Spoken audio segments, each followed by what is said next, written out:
Good morning লোপার ঘরকন্যার আরও একটি ব্লগে তোমাদের সবাইকে স্বাগত। কেমন আছো বন্ধুরা? আশা করি তোমরা সবাই খুবই ভালো আছো। আর আজকে সকাল সকাল দেখো এই যে গাছগুলো রয়েছে না এখানে এই গাছগুলোকে এখন ঠিকঠাক করব। আর জায়গাটা খুব নোংরা হয়েছে, বেশ অনেক দিন এই জায়গাটা ঝাড়াঝাড়ি ধোয়াধুয়ি করা হচ্ছে না। গাছের পাতাগুলো পড়ে ভর্তি হয়ে গেছে, তার মধ্যে জল দেওয়ার ফলে এই জায়গাটা একটু কাদা কাদাও হয়ে গেছে। আর চলো এই করতে করতে একটু চা বানিয়ে ফেলি। আর আমি এই যে সকালবেলা একটু জিরে দিয়ে জিরেটা ফুটিয়ে এই জিরের জলটা বানিয়ে নিলাম। আর তোমাদের দাদার জন্য একটু চা বানিয়ে নিয়ে চলো একটু 2-5 মিনিট সকালবেলাটা একটু চা খেয়ে নিয়ে আবার চলে এলাম রান্নাঘরের এই সাইডটা পরিষ্কারের কাজে। সকাল থেকে রান্না পরিষ্কার এগুলো তো সব সময় হয় না, যখন হয় তখন মানে হয়তো এক আধ দিন সময় পাই, তখন আর ইচ্ছা করে না। এই করতে করতে আজ না কাল না করতে করতে জায়গাটার খুব অবস্থা খারাপ হয়ে গেছে, খুবই বিচ্ছিরি দেখতে লাগছে, নিজেরই খারাপ লাগছে। আর গাছগুলোতে দেখেছো এখন তো শীতকাল প্রায় শেষ হয়ে আসছে, তবুও এখন এই জবা গাছগুলোর অবস্থা খুবই খারাপ। পাতাগুলো ছোট ছোট হয়ে গেছে, ডালগুলো সব ছেটে ছুটে আবার এগুলো ছোট ছোট করে সাইজ করে রাখতে হবে। এই গরমকালটা পড়বে, এরপরে জবা ফুল ফোটা স্টার্ট হয়ে যাবে।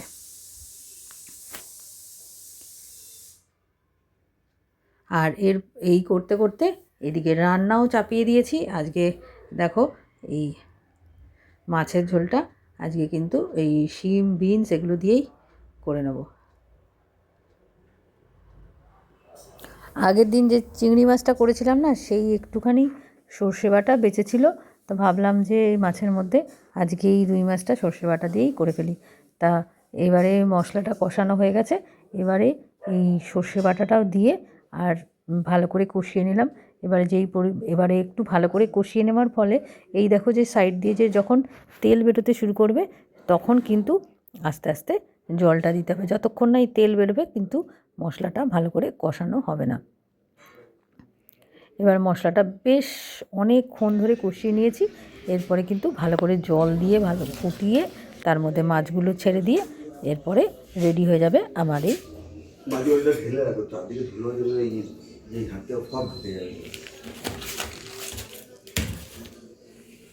এগুলো সব ফেলে দিও তো, কৌটো মৌটো যা আছে।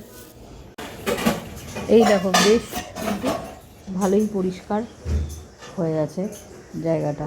আর গাছগুলো একটু ছেটে দিয়েছি, আর এখনও ফুল সেরকম নেই কিছু, অল্প কটা গাঁদা ফুল ফুটে আছে। এরপরে তো আর সারাদিন আর কিছু শ্যুট করা হয়নি। তারপরে সন্ধ্যাবেলা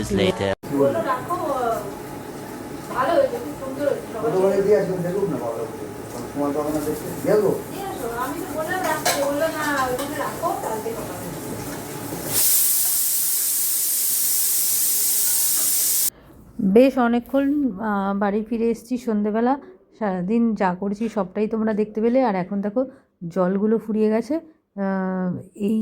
এই মেশিনটা কেনার পর না জল ভরাটা কত ইজি হয়ে গেছে। আর এই যে 20 লিটারের আগে যেরকম ছিল 20 লিটারটা একটা ওই কলের মতন ছিল, তার মধ্যে উল্টে দিতে হতো। এবার ওইটা এত মানে 20 লিটার জলটা উল্টানো সবসময় একটু কষ্টকরই হয়ে যেত। যাই হোক, এখন এই যে ফ্লিপকার্ট থেকে এই মেশিনটা কিনে বেশ ভালোই হয়েছে। এরপরে রাতে আর কিছু শ্যুট করা হয়নি। এটা হচ্ছে পরের দিনের সকাল। এখন একটু কড়াইতে ঘি দিয়ে দিলাম আর অল্প একটু সাদা তেল দিয়ে দিলাম, এখানে দিলাম জিরে আর সর্ষে ফোড়ন। এখন কিন্তু বানাবো নোনতা সুজি। আমার কিন্তু ব্রেকফাস্টে নোনতা সুজি খেতে খুবই ভালো লাগে।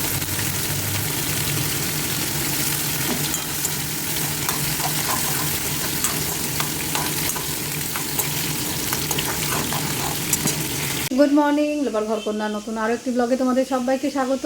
আর অনেক দিন বাদে ক্যামেরার সামনে এসে তোমাদের সাথে কথা বলছি। কেমন আছো বন্ধুরা? আশা করি তোমরা সবাই খুব ভালো আছো। আমিও বেশ অনেক দিন শরীরটা খারাপ ছিল, তারপরে এখন ঠিকই আছি, সুস্থ আছি। আর কিনেছি চেন, আর মানে রূপোর একটা চেন কিনেছি, চলো দেখে নাও।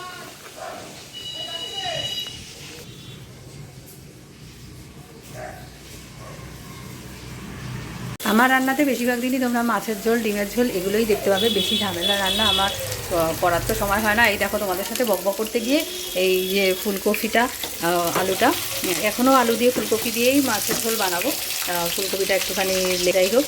এই যে এদিকে ভাজাটা হয়ে গেছে, এবারে মশলাটা দিয়ে জল দিয়ে দেবো। আর এদিকে দেখো টিফিনের জন্য বানাচ্ছি একটু নোনতা সুজি করবো। ওই একটু ফুলকপি দিয়েছি, বিনস দিয়েছি, কড়াইশুঁটি দিয়েছি, আর জিরে আর একটু সর্ষে ফোড়ন দিয়েছি। কারি পাতা গাছটা ঘরে আছে, কিন্তু কারি পাতার পাতাগুলো দেখবে কী অবস্থা হয়েছে। এই দেখো পাতাগুলো এত বাজে হয়ে গেছে যে এটার পাতাগুলো কেমন কালো কালো দাগ দাগ হয়ে গেছে। অবশ্য ধুলে মনে হচ্ছে পরিষ্কার হয়ে যাবে না, দেখছি। চলো দেখি একটা ডাল কেটে নিই। এই আয় দেখি দেখি এইগুলো ধুয়ে কি হয়। আর এই সুজিটা এখানে ভাজা রয়েছে।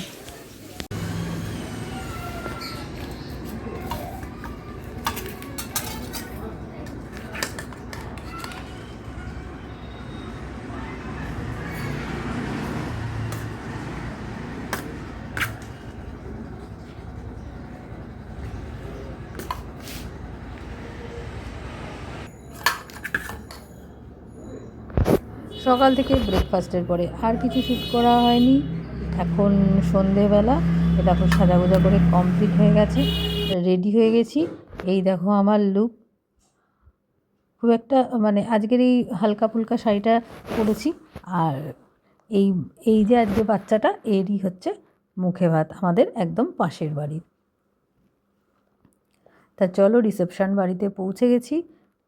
সকালবেলা ওদের মুখে ভাত খাওয়ানো হয়ে গেছে, আমরা ইভিনিংয়ে এসছি রিসেপশানে। আর ইভিনিংয়ে তো কোনো অনুষ্ঠান নেই, জাস্ট খাওয়া দাওয়া, হইচই, আনন্দ, এটাই। এ দেখো সবাই মিলে একটা ছবি তুলে নিলাম। এই বেশ, আর গেটটা খুব সুন্দর সাজিয়েছিল বেলুন দিয়ে। গেটের সামনে দাঁড়িয়ে বেশ অনেকগুলো ছবিও তুলে নিয়েছি। এই দেখো পুচকুটা কাঁদছে না, দেখেছো কি সুন্দর তোমার ফটো, মানে বেশ তারপরে আর কি ওখানে বাইরে ওরা ফুচকার ব্যবস্থা করেছিল, পকোড়া খেয়েছি, তারপরে ফুচকাও খেয়ে নিয়েছি আমি, চন্দ্র, সবাই মিলে। এরপরে যাই হোক জানো বন্ধু, আজকের ব্লগটা আমার প্রথম দেখছো, অবশ্যই একটা পাশে থেকে